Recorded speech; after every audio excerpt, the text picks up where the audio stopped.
and gentlemen, this is Ron Doyle on Maryland's Eastern Shore. I'm a master electrician, and I was in search of a Vermeer mini skid.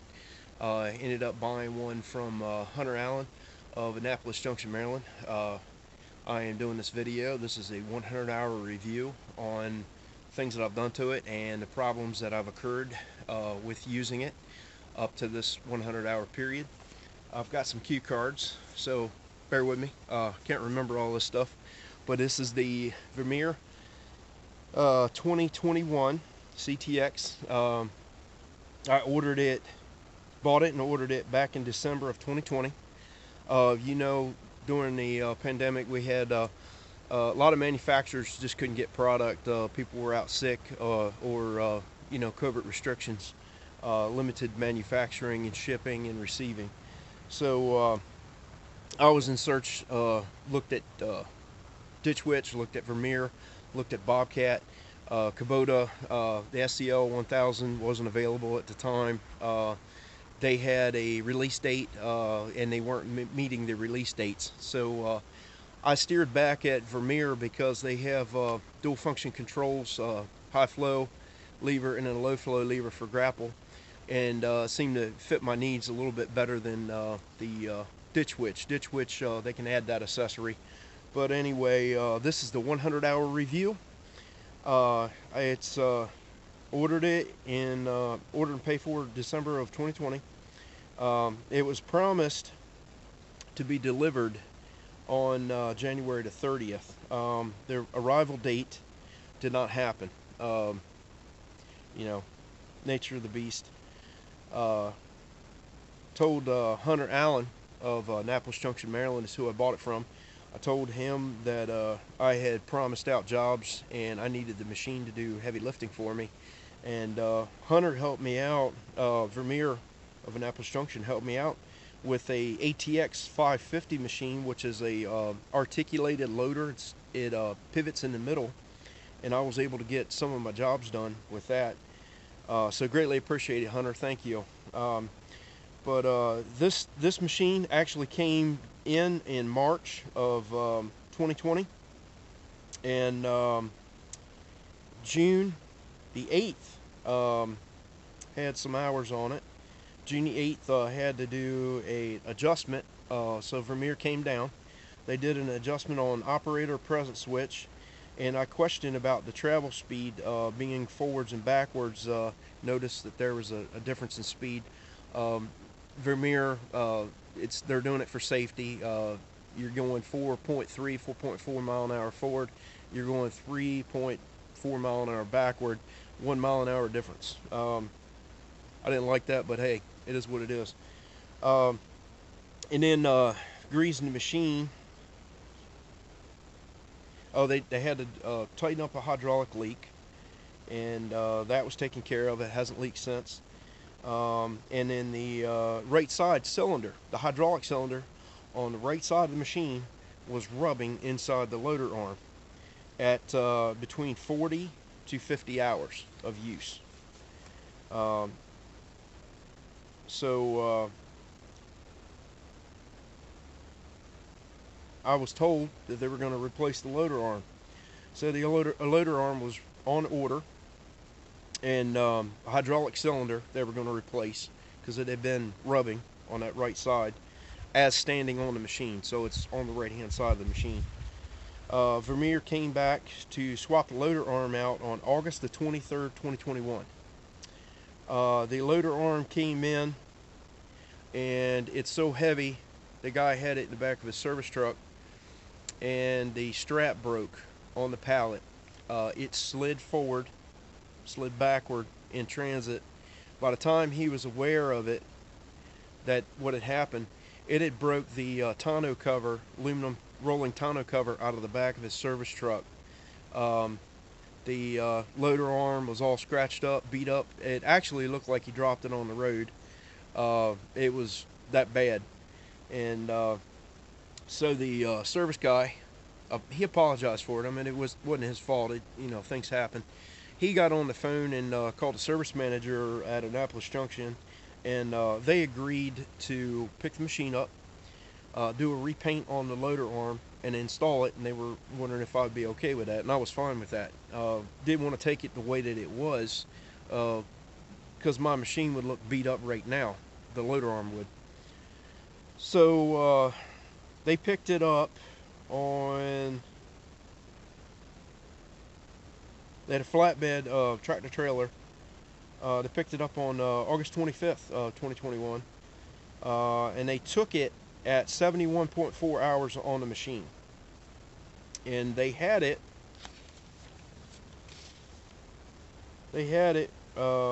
for about 2 weeks. The service manager called me up and said, we've got a problem. We put the new loader arm on the machine, and the loader arm and the hydraulic cylinder are still rubbing on the right side. He said that he wanted to order a weldable boss to do a realignment on a brand new loader arm for this machine. And he said they're waiting for that part to come in. They're going to weld it on, repaint it, and then get it back to me. Well, in the midst of waiting for this loader arm, I waited a period of 33 days. I had jobs promised out with this machine, and I was getting behind, and I needed the machine back. Called them up on the phone, and the repair had been done. And I said, okay, where's the machine?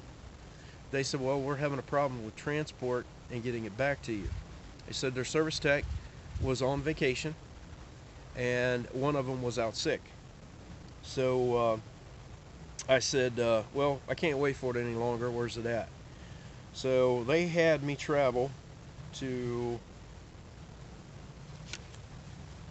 a farm that they do repairs at in Queen Anne's, Maryland, which is, it's about an hour and 20 minutes ride one way.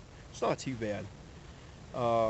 So September 27th, I went to pick it up. Got the machine, and I wasn't too happy when I got there. I seen the old loader arm sitting up beside a trailer, so I could definitely tell that they've replaced it. I didn't see the hydraulic cylinder laying out, but my machine was sitting outside. Wasn't too happy about that. I keep my machine, I take care of it. I want to keep it inside when I'm not using it. Well, it was outside for an extended period of time, and I called the service manager when I got there, and me and him had a chit chat. If you're going to do service repair work, you need to keep somebody's machine, a customer's machine, inside. That's my opinion. I don't know how you all feel about that. So got the machine back, got it home, did some dirt moving, did some trenching after getting the machine back, and I got the machine up to 81.5 hours doing inspections on it. Notice that it's rubbing again. Vermeer came out and to do some adjustments and repairs. Guy tweaked a couple things, moved a couple things around, took a pry bar. He pried on the loader arm on one side to see how much play was in it, see if he can get a little bit of relief. He did a couple adjustments on hydraulic hose that I was concerned with rubbing on a sharp bolt right at the back of the radiator. He did an adjustment on that, and I thought everything was good to go. They ended up leaving.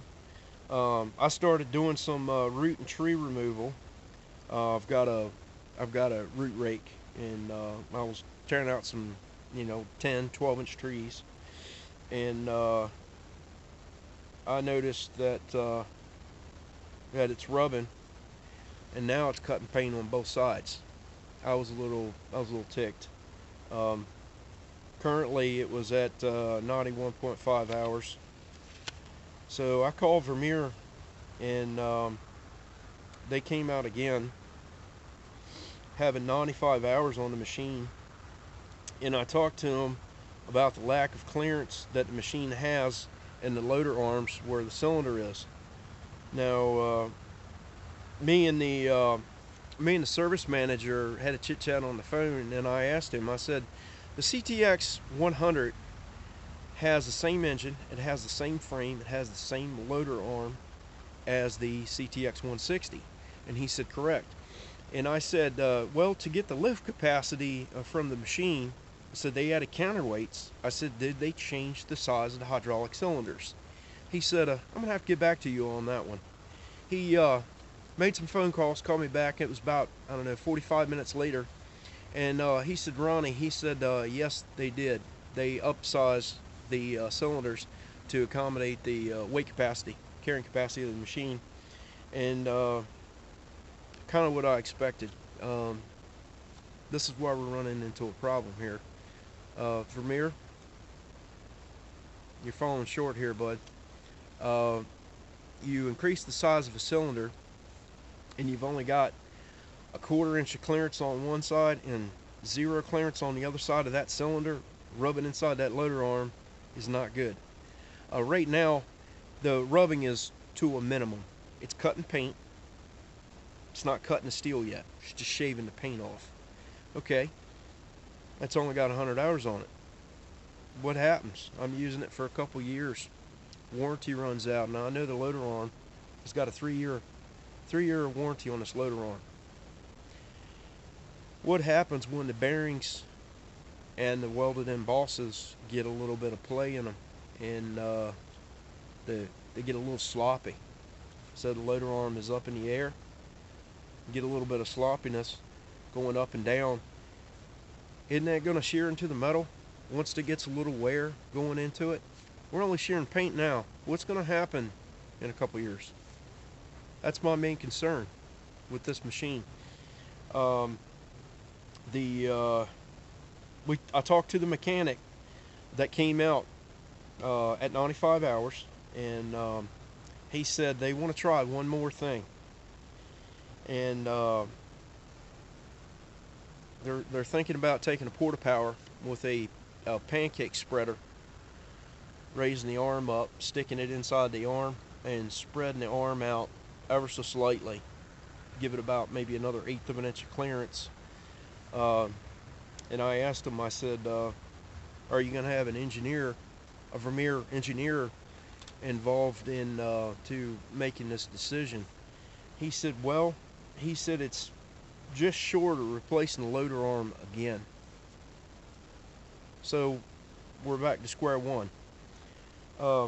In talking to the manager, he did extend my warranty after I requested it an additional 40 days after they had it for 33 to do the repair.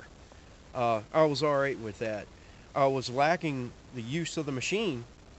I didn't like that part, not having the machine to be able to do my jobs and to sell firewood that I'm trying to get rid of out of IBC totes. So, you know, right now we're at 100 hours. The machine is still rubbing, cutting paint. I'm going to show you that. Kind of concerned. I want to keep this machine. I want this machine to serve me for many, many years. And I anticipate it will. I think you, the viewers that have got this machine, I've had some people contact me through Facebook Messenger from doing the first 1-2 videos. People are contacting me. There are rubbing issues on their machine, and nobody knew about it until I pointed it out.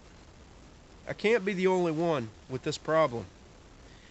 I'm asking you and urging you, if you've got a CTX-160, to go out and look at your machine, where I'm going to show you on these loader arms where they're rubbing. I want you to look at your machine. It's still under warranty because the machine's fairly new. I want you to call Vermeer and get a service rep out there to look at your machine and get something done about it. Yeah, they're going to have to work. They're going to have to pull some strings, work out some details with lag time and you being down. If they take your machine from you, they may just order a new replacement arm for you. I'm hoping Vermeer gets enough complaints about this problem that they rectify it by making new loader arms for each one that they've put out in production with a wider clearance so that cylinder goes up inside and does not rub. That's my hope. for this video, please go out and check your machine. I guarantee you, you're going to find a problem with it rubbing. If not now, in the near future. Let me show you what we got going on here.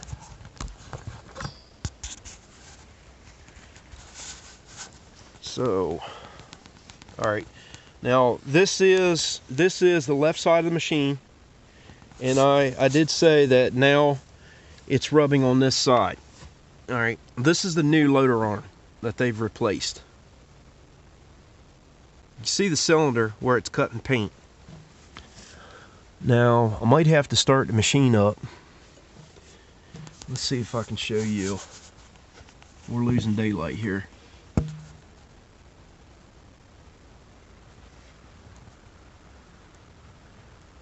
Can't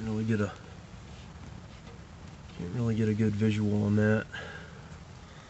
Let's go on this other side. Now, on this side,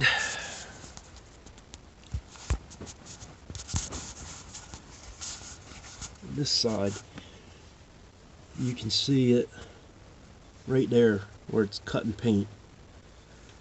Right here. You can see it. You can see it. Trying to get this zoomed in here for you. Give you a look at that. Now, what I'm going to do is I'm going to start the machine up and raise the arms. I'm going to take the guards off so you all get a better idea of this. The other thing that I was having an issue with, I was grappling and I was taking out a fence line. I was having a lot of debris being sucked up into the radiator. And I had a couple people that were reaching out to me through the video, and they said, have you tried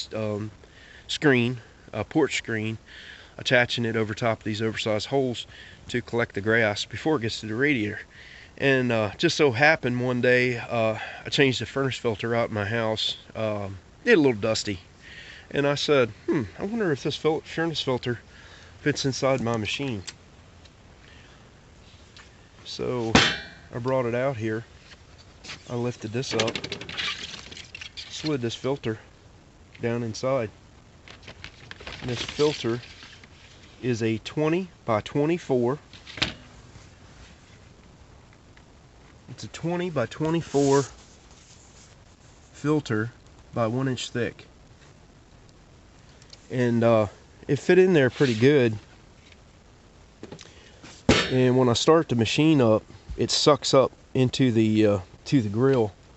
And this was kind of an experimental thing. So after using this for about 20 hours, pulled this out to see what was behind it. And well, needless to say, I've still got some debris down in there. You can see that. But it did help drastically in reducing the amount of dust circulation that was coming from the front of the machine. So if you look at the way that this bucket is planed out, I've got it so this is level going across the top, and this is as low as I can get the control arm with the bucket, and keeping a heaped pile of dirt in this bucket here. And what I was doing when I was heaving dirt with this machine was keeping it at that height. I was trying to keep it crusting as much dirt in that bucket as possible. I was doing a bullet backstop in the backwoods, heaving dirt, and what I was finding out from heaving dirt in this bucket and where it is sitting with the machine,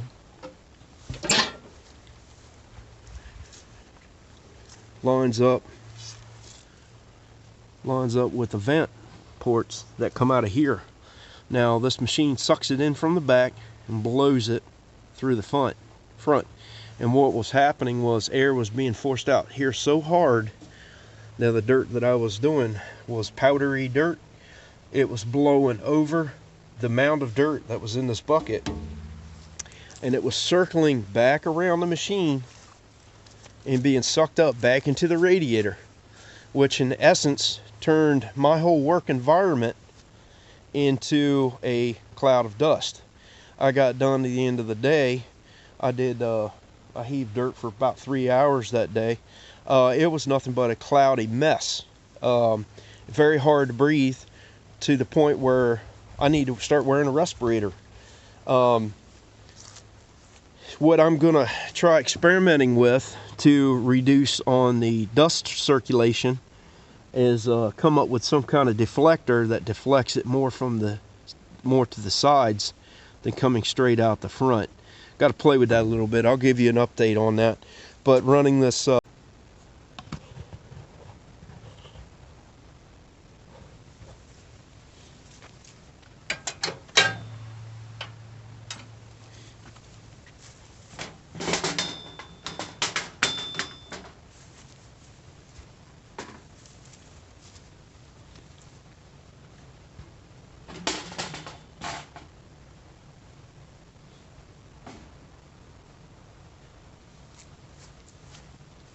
Alright.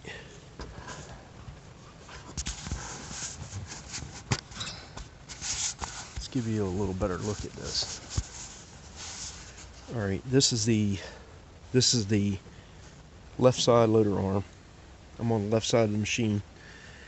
You can see the paint that's being cut off right here. A little bit right here. You can see where it's lightly touching it right in here. And then when we look up, looking at this going across here, this is where it's actually making contact. Right here. It's the only spot, and this is on the left side. Let's go around this right side of the machine. Alright, on this right side, you can see it's starting to rub right here slightly. Okay. But on this back side of the machine,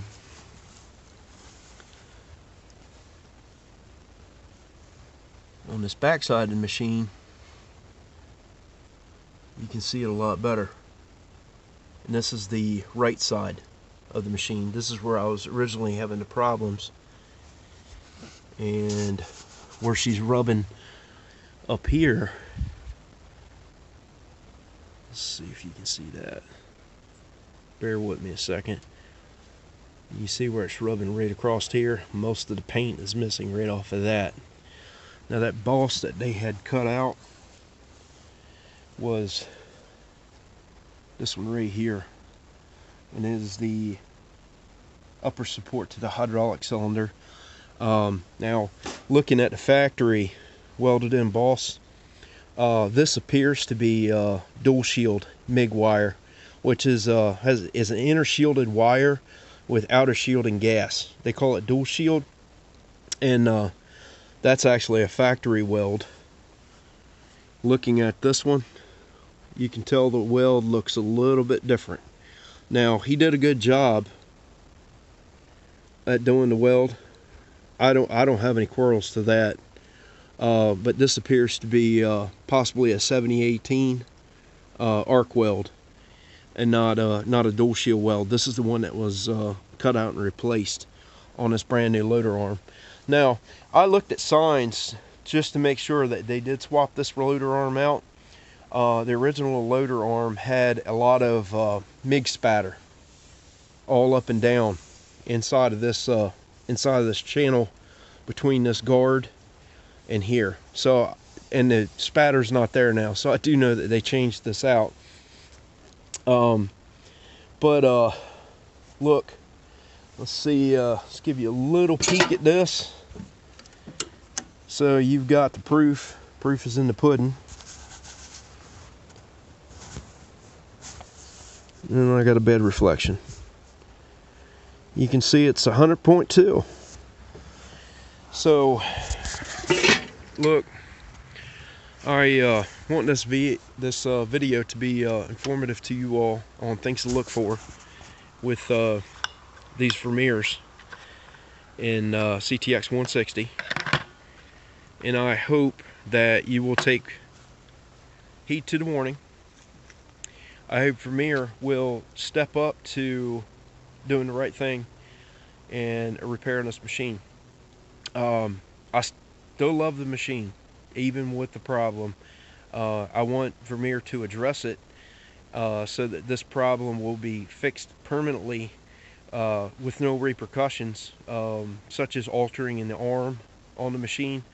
My personal opinion, I think they need to increase the interior width of this arm to accommodate this larger cylinder. Heads up, Vermeer. Look, this is Ron Doyle with you. This video is getting long. I hope you all have a wonderful and blessed day, and please check your machine. Take care.